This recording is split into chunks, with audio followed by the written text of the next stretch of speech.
Friends, எல்லாருக்கும் வணக்கம். இன்னைக்கு ஈவினிங் எங்க வீட்டில் ஸ்நாக்ஸுக்கு பார்த்தீங்கன்னா ஆனியன் பக்கோடா தான் செய்ய போறேன். இப்போ அதை எப்படி செய்யுதுன்னு பார்க்கலாமா? வாங்க.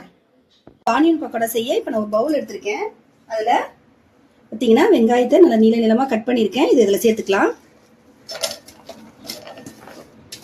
இப்போ பச்சை மிளகாவை கட் பண்ணி வச்சிருக்கேன், அதையும் இதில் சேர்த்துக்கிறேன். இஞ்சி நல்லா பார்த்தீங்கன்னா பொடிசாக நறுக்கி வச்சிருக்கேன், அதையும் இதில் சேர்த்துக்கிறேன். கருகாப்பிலை அதையும் நறுக்கி வச்சிருக்கேன், அதையும் சேர்த்துக்கிறேன். கொத்தமல்லி, கொஞ்சம் எண்ணெய்,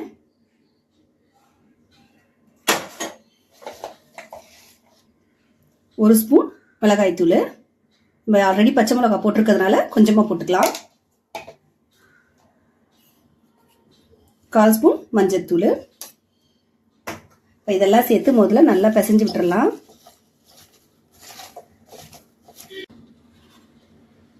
இப்போ இதில் கொஞ்சம் உப்பு சேர்த்துக்கிறேன்.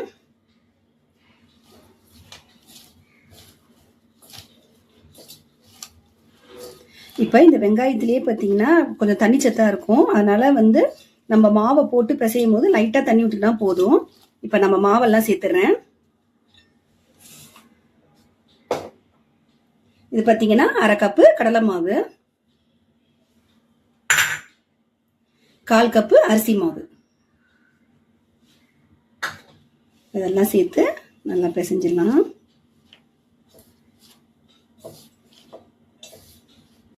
இப்போ இதில் லைட்டாக தண்ணி தெளிச்சுக்கலாம்.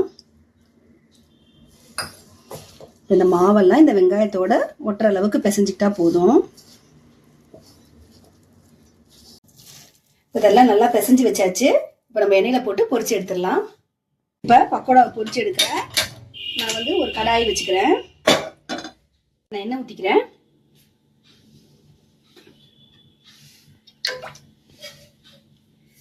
இப்போ எண்ணெய் சூடாயிடுச்சு. நம்ம சின்ன சின்னதாக போட்டுக்கலாம்.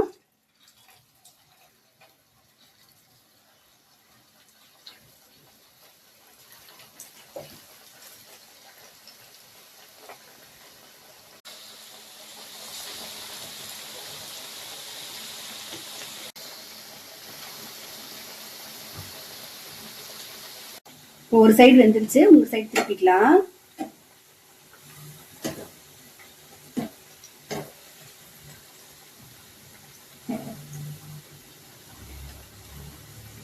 இது கொஞ்சம் வேகட்டும்.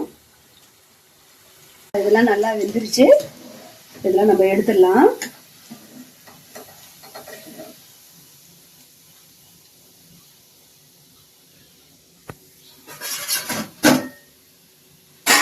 இப்போ அடுத்ததை பொரிச்சு எடுத்துக்கலாம்.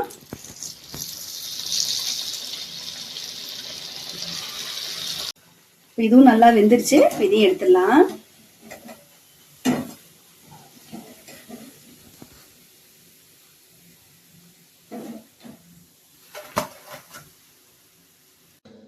இப்போ ஆனியன் பக்கோடாவும் ரெடி, காஃபியும் ரெடி. இப்போ இந்த வீடியோ உங்களுக்கு பிடிச்சிருந்தா லைக் பண்ணுங்க, ஷேர் பண்ணுங்க, கமெண்ட் பண்ணுங்க. மீண்டும் சரிப்படிக்கு சப்ஸ்கிரைப் பண்ணுங்க. நெக்ஸ்ட் வீடியோவில் சந்திப்போம். பாய்.